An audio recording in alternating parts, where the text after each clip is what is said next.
हाँ तो प्यारे बच्चों, कैसे हो आप लोग। उम्मीद है कि आप लोग अच्छे होइएगा और मन लगा के पढ़ाई करते होइएगा। आज के इस क्लास में हम लोग देखने वाले हैं पाइथागोरस के द्वारा दिए गए तीन जो महत्वपूर्ण सूत्र है, वैसे तो एक ही है, उनसे ही तीन बना हुआ है। क्या है कि h बराबर रूट अंडर क्या होता है पी स्क्वायर प्लस में बी स्क्वायर, और p बराबर क्या होता है रूट अंडर एच स्क्वायर और माइनस में बी स्क्वायर, और b बराबर क्या होता है रूट अंडर एच स्क्वायर और माइनस में पी स्क्वायर। यानी कि यदि p पूछे तो आप b का वर्ग करके h में से घटा देना, और b पूछे तो p को घटा देना। ठीक है, ये बात आप याद रखना। इसका हम लोग आज इस्तेमाल देखने वाले हैं, प्रयोग देखने वाले हैं कि यदि किसी समकोण त्रिभुज में दो भुजा दिया रहे और तीसरा भुजा न दिया रहे तो इस फॉर्मूला की मदद से हम लोग उसे निकाल लेते हैं। सबसे पहला क्वेश्चन आप लोग के सामने में आता है ये वाला, और इसमें क्या कहता है देखिए कि एक समकोण त्रिभुज में लंब की भुजा 3 सेंटीमीटर है। तो सबसे पहले आप एक क्या बना लोगे, समकोण त्रिभुज बना लोगे। ठीक है, ताकि आपको जल्दी से समझ में आ जाएगा। ठीक है, तो हमने एक समकोण त्रिभुज बना दिया, इसका हम नाम दे देते हैं। एक का नाम क्या हो जाएगा, एक मिनट, इसका हम नाम रख देते हैं, ये हो गया ए, ये हो गया बी और ये हो गया सी। ये हो गया 90 डिग्री, और थीटा हमने मान रखा है कि ये वाला है। तो इस हिसाब से देखा जाए तो एक समकोण त्रिभुज में लंब की भुजा 3 सेंटीमीटर, थीटा नीचे है तो लंब सामने वाली होगी, तो 3 सेंटीमीटर हमने लिख दिया। और आधार की भुजा 4 सेंटीमीटर है, यानी बगल वाली कितना है तो 4 सेंटीमीटर है। अब कहता है तो कर्ण की भुजा का लंबाई कितना होगा, यानी कि ये वाला हमको h का मान निकालना है। तो आप जानते हो क्या लिखोगे यहाँ पे, चूंकि एक मिनट, चूंकि क्या लिखोगे, दिया है, इसमें क्या दिया है प्यारे बच्चों, आप देखो दिया है p का मान दिया है, p का मान कितना दिया है 3 सेंटीमीटर, और क्या दिया है तो आप कहो कि सर b का मान दिया है 4 सेंटीमीटर। तो पाइथागोरस प्रमेय के अनुसार, पाइथागोरस प्रमेय के अनुसार, ठीक है, क्या हो जाएगा पाइथागोरस प्रमेय से के h बराबर हमको निकालना है। तो h बराबर फॉर्मूला हम लोग जानते हैं root under P square plus में बी स्क्वायर बराबर।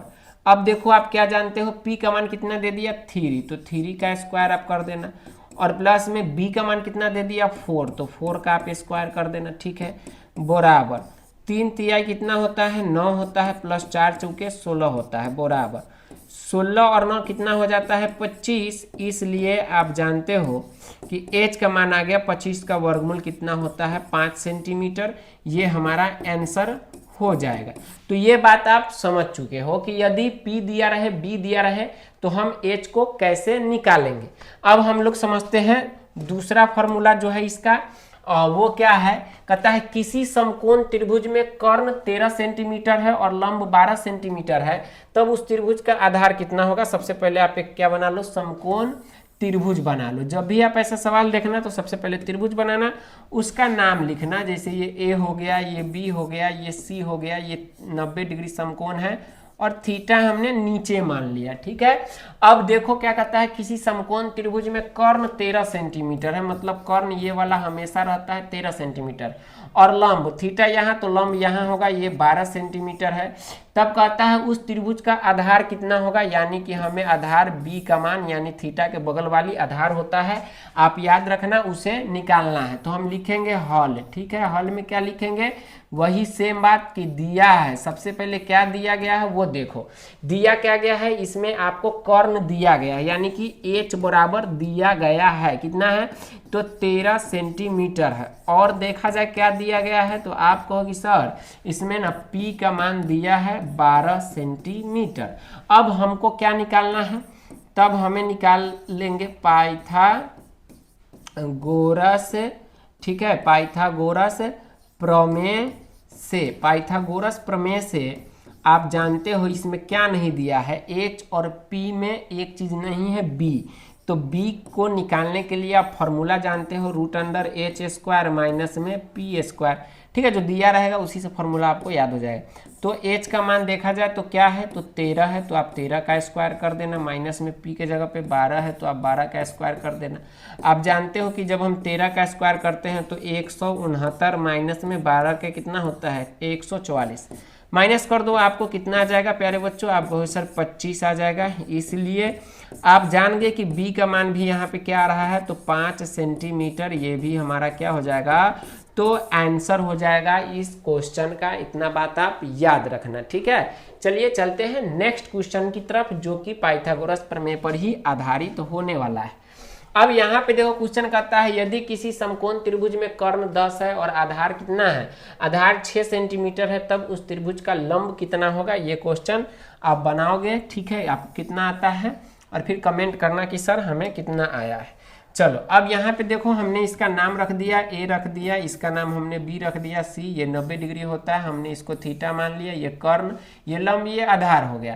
कहता है कर्ण 10 सेंटीमीटर है, तो लीजिए हमने लिख दिया कि 10 सेंटीमीटर, ठीक है। अच्छा अब क्या कहता है, और आधार 6 सेंटीमीटर है, यानी ये वाला आधार होता है, बगल वाली थीटा के बगल वाली आधार 6 सेंटीमीटर। अब ये इसका मतलब लंब हो गया। यहाँ भी अगर हम देखें हल, तो दिया है, क्या दिया है प्यारे बच्चों, देखो आप दिया क्या है, तो इसमें आप कहोगे सर इसमें दिया है कर्ण दिया है, तो h का मान कितना दिया है 10 सेंटीमीटर, और एक चीज प्यारे बच्चों, इसमें b का मान दे दिया है कितना 6 सेंटीमीटर। तब पाइथागोरस प्रमेय से हम लोग क्या निकाल लेंगे, ठीक है, पाइथागोरस, ठीक है, पाइथागोरस प्रमेय से आप क्या निकाल लोगे, तो देखो पाइथागोरस प्रमेय से आप निकाल लेना p, ठीक है। p क्या है, तो p के लिए फॉर्मूला है h स्क्वायर और माइनस में b स्क्वायर। तो आप यहाँ पे जानते हो h का मान है 10, तो 10 का स्क्वायर कर देना, माइनस में b के जगह पे 6 है तो 6 का स्क्वायर कर देना।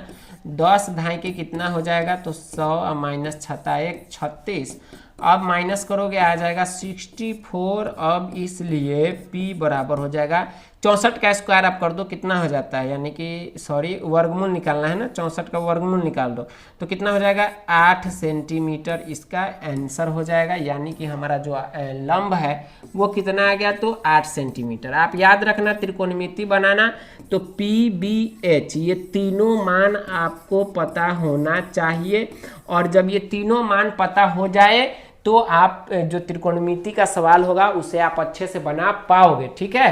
तो जब भी सवाल आप त्रिकोणमिति का बनाना, तो उसमें 3 चीज आपको पहले निकालना रहेगा, एक p, एक b और एक h, 2 दिया रहेगा, एक आपको निकालना होगा। उम्मीद है कि आपको ये क्वेश्चन जो है आपको अच्छे से समझ में आया होगा, ठीक है, आप देख सकते हो।